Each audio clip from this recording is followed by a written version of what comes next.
താമരശ്ശേരി ചുരത്തിൽ ഗതാഗത തടസ്സം അനുഭവപ്പെടുന്നു. ഒന്നാം വളവിന് സമീപം ഒരു ടാങ്കർ ലോറിയുടെ ടയർ പഞ്ചറായി വഴിയിൽ കുടുങ്ങി. വാഹനങ്ങൾ വൺ വേ ആയിട്ടാണ് ഇപ്പോൾ കടത്തിവിടുന്നത്. അതുവഴി പോകുന്ന ആളുകളൊക്കെ ശ്രദ്ധിക്കണം. കോഴിക്കോട് നിന്ന് രാഹുൽ സുരേഷ് വിവരങ്ങളുമായി ചേരുന്നു. രാഹുൽ, എങ്ങനെയാണ് ഇപ്പോൾ വല്ലാത്ത ഗതാഗത വീർപ്പുമുട്ടായി എന്ന് ദൃശ്യങ്ങളിൽ നിന്ന് മനസ്സിലാകുന്ന വിവരങ്ങൾ എന്താണ്?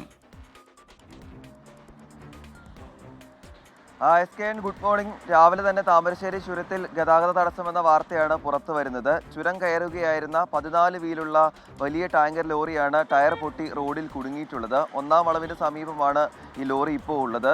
താമരശ്ശേരി ചുരത്തിൽ അത്യാവശ്യം ഗതാഗത കുരുക്കുണ്ടെന്നാണ് ചില യാത്രക്കാർ നമ്മളെ വിളിച്ചറിയിച്ചിട്ടുള്ളത്. ഹൈവേ പോലീസ് സംഭവ സ്ഥലത്തുണ്ട്. ടയർ മാറ്റാനുള്ള നടപടിക്രമങ്ങൾ പുരോഗമിക്കുകയാണ്. രാവിലെ 6:10 ഈ ലോറി കുടുങ്ങിയത്. ഇപ്പോഴും ആ ലോറി അവിടെ തന്നെ കിടക്കുകയാണ്. അവധിക്കാലമായതിനാൽ വിനോദസഞ്ചാരികളുടെ വലിയ തിരക്ക് താമരശ്ശേരി ചുരത്തിലുണ്ട്. അതുകൊണ്ട് വലിയ ഗതാഗത കുരുക്കുണ്ടെന്നാണ് യാത്രക്കാർ പറയുന്നത്. ഈ പൊട്ടിയ ടയർ മാറ്റിയ ശേഷം ഈ വാഹനം അവിടെ നിന്ന് മാറ്റും. അതിനുശേഷമായിരിക്കും ഇപ്പോഴുള്ള ഗതാഗത തടസ്സം സാധാരണ നിലയിലേക്ക് എത്താൻ പോവുക. എന്താണെങ്കിലും 2 മണിക്കൂർ ഈ പ്രശ്നം സോൾവ് ആകാൻ 2 മണിക്കൂർ എടുക്കും എന്നാണ് അവിടെയുള്ള ആളുകൾ നമ്മളെ അറിയിച്ചിട്ടുള്ളത്. Thank you. എന്തായാലും അവിടെ വഴി പോകുന്ന യാത്രക്കാർ കൂടുതൽ ശ്രദ്ധിക്കണം. വണ്ടി ഓടിക്കുന്ന ആൾക്കാരൊക്കെ ശ്രദ്ധിക്കണമെന്നാണ് നമ്മൾ പറയുന്നത്.